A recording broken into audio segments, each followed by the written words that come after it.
India is a natural wonder. We have snow-capped mountains, sandy deserts, fertile river plains, beautiful coasts and islands, all in one country. Click on a label to learn more about the physical divisions of India.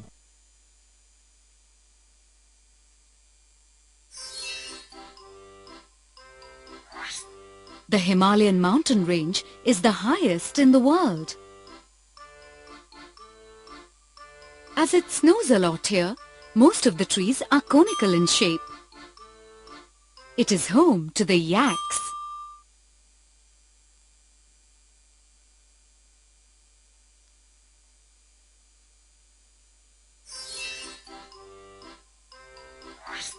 The northern plains are made up of 3 river basins: the Indus Basin, the Ganga Basin and the Brahmaputra Basin.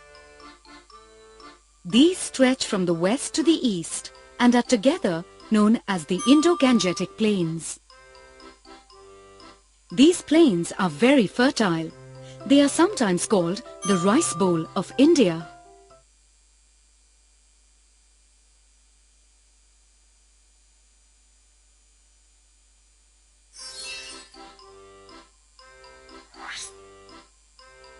The Thar Desert lies in the northwest.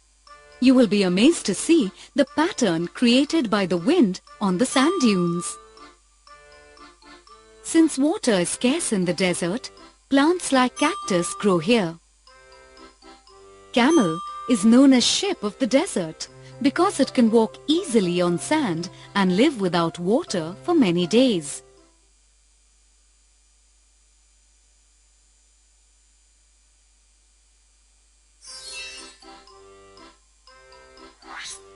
The Central Plateau is made up of the Malwa Plateau, the Chota Nagpur Plateau and the Deccan Plateau. The plateau region of India is surrounded on east and west by eastern and western Ghats. This region is very rich in rocks and minerals.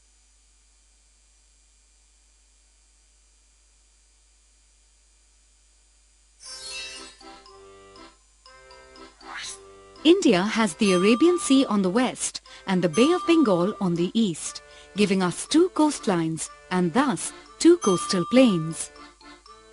If you look closely, you will see that the eastern coastal plain is wider than the western coastal plain. Most people living here make their living by fishing.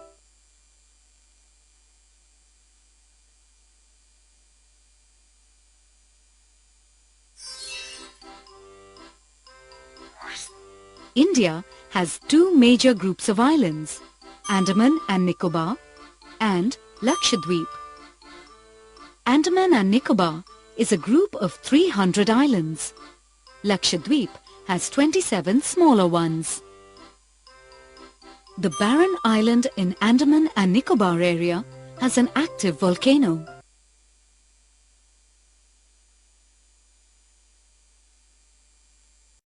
Physical divisions.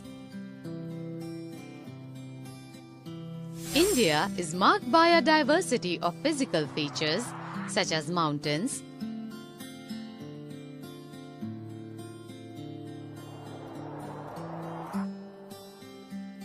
plateaus,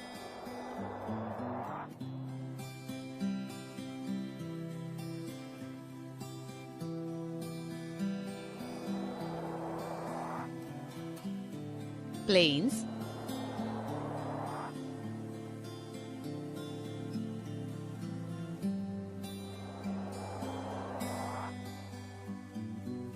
coasts,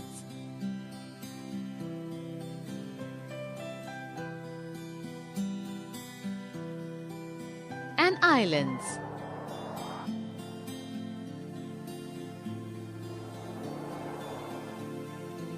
Standing as sentinels in the north are the lofty snow-capped Himalayas.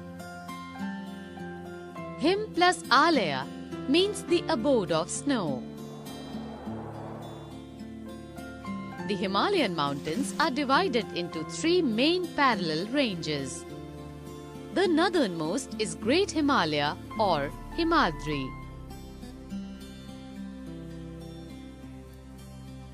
The world's highest peaks are located in this range. Middle Himalaya or Himachal lies to the south of Himadri. Many popular hill stations are situated here. The Shivalik is the southernmost range. The North Indian plains lie to the south of the Himalayas. They are generally level and flat. These are formed by the alluvial deposits laid down by the rivers, the Indus, the Ganga, the Brahmaputra and their tributaries. These river plains provide fertile land for cultivation.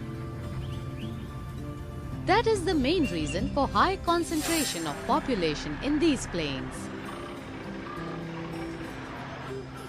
In the western part of India lies the Great Indian Desert. It is a dry, hot and sandy stretch of land. It has very little vegetation.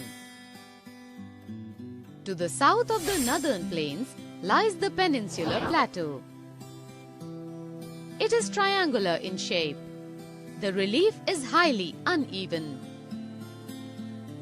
This is a region with numerous hill ranges and valleys. Aravalli Hills, one of the oldest ranges of the world, border it on the northwest side. The Vindhyas and the Satpuras are the important ranges. The rivers Narmada and Tapi flow through these ranges. These are west-flowing rivers that drain into the Arabian Sea. The Western Ghats or Sahyadris border the plateau in the west, and the Eastern Ghats provide the eastern boundary. While the Western Ghats are almost continuous, the Eastern Ghats are broken and uneven. The plateau is rich in minerals like coal and iron ore. To the west of the Western Ghats and the east of Eastern Ghats lie the coastal plains. The western coastal plains are very narrow. The eastern coastal plains are much broader. There are a number of east-flowing rivers. The rivers Mahanadi, Godavari, Krishna and Kaveri drain into the Bay of Bengal. These rivers have formed fertile deltas at their mouth. The Sundarban Delta is formed where the Ganga and Brahmaputra flow into the Bay of Bengal. Lakshadweep Islands are located in the Arabian Sea. These are coral islands located off the coast of Kerala. The Andaman and the Nicobar Islands lie to the southeast of the Indian mainland in the Bay of Bengal, which is called India today. Originally, it was part of the ancient continent of Gondwana. And you know the story how the Indian plate broke away and started drifting towards north when it finally merged with the Eurasian plate. And the consequences of that plate movement, as we know, is the formation of the Himalayan mountains. So plateau is basically a highland with a flat terrain of land. If you exclude the Himalayan mountains, everything before that is part of the Peninsular Plateau. This entire region. Now within this Peninsular Plateau, the southern portion, which is roughly from this region to the southern tip of India, is called the Deccan Plateau. The Peninsular Plateau is divided into two parts, the Central Highlands and the Deccan Plateau. I've shown you where the Deccan Plateau is, and the rest of it is the Central Highlands. In this video, we're going to look at the main mountains of Peninsular India. First, we'll look at the Aravalli Range. These mountain ranges run towards the southwest direction, starting in North India from Delhi and passing through southern Haryana, through the western India across the states of Rajasthan and ending in Palanpur in Gujarat. The Aravalli Range are the oldest fold mountains in India. Guru Shikhar near Mount Abu, Rajasthan is the highest peak of Aravalli Range with an elevation of 1772 meters above sea level. Now we will look at the Vindhya and Satpura ranges. They form the northern border of South India or the Deccan Plateau. Satpura range rises in eastern Gujarat, running east through the northern border of Maharashtra and southern region of Madhya Pradesh till Chhattisgarh. In Chhattisgarh, you will find another set of hills called the Maikal Hills, which are also called the eastern part of Satpura range. But the land elevation is from east to west direction. That is the reason Narmada and Tapi river flow to the west and drains into the Arabian Sea. Mount Dhupgarh is the highest point in the Satpura range and it is in Madhya Pradesh, located in a place called Panchmarhi. It has an elevation of 1350 meters. It is the highest point of Madhya Pradesh. If you look at the Vindhya ranges, it also originates near the eastern border of Gujarat and then it runs along the state border of South Rajasthan, North Madhya Pradesh, South Uttar Pradesh, North Chhattisgarh and South Bihar. Even here the land elevation is from east to west direction. Now that you know the location of Vindhya and Satpura ranges, you can easily imagine that the cities of Bhopal and Indore lie on the plain area in between of Satpura and Vindhya range. Kalumar Peak is the highest peak of Vindhya range, located in the Damoh district of Madhya Pradesh. It has an elevation of 752 meters above sea level. As I have said, Narmada and Tapi or Tapti are the two rivers that flow in the Arabian Sea. Narmada river flows in between Satpura and Vindhya range, whereas the river Tapi flows south of the Satpura range near to the northern part of Maharashtra.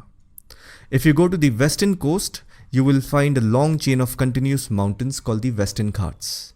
They run parallel to the Arabian Sea and stretches across the western coastal states of South Gujarat, Maharashtra, Goa, Karnataka, Kerala and Tamil Nadu.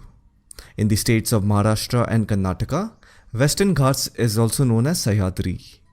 The Western Ghats are also the first highlands of India that encounters the southwest monsoon winds.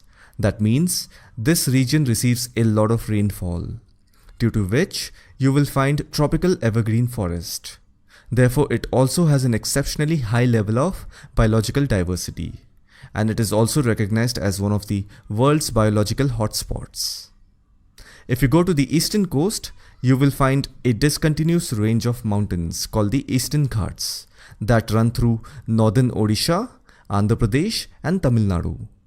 In between Andhra Pradesh and Tamil Nadu, these mountains do exist in some of the southeastern parts of Karnataka and northeastern parts of Kerala. Basically this region over here. It is called the Nilgiris, where the Western Ghats and the Eastern Ghats meet. As we know, most of the rivers in Deccan Plateau drain into the Bay of Bengal. That is why you will find the discontinuity in the mountains of the Eastern Ghats, because the rivers erode and cut the mountains while flowing into the Bay of Bengal. Annaimudi is the highest peak of the Western Ghats with a height of 2695 meters and is also the highest point in the entire peninsular India. It is located at the border of Kerala and Tamil Nadu. In the Eastern Ghats, Armakonda is the highest peak with a height of 1680 meters, which is located in the Araku Valley of northern part of Andhra Pradesh. If you notice their locations, you will learn that the height of the Western Ghats progressively increases from north to south, whereas the height of Eastern Ghats increases from south to north. Another important point that you have to understand is that the Deccan Plateau is slightly tilted towards east. In other words, the land elevation of the Western Ghats is a little higher than the Eastern Ghats. Eastern Ghats have gone through a lot of erosional activities, which has created this natural land slope for the rivers to flow into the Bay of Bengal. So these were the important mountains of peninsular India. These mountains not only form the catchment area for many peninsular rivers in India, but they also play an important role in affecting the climate of nearby lands. I hope this video was informative. Let me know your thoughts in the comment section. Thanks for watching, and I'll see you in the next one.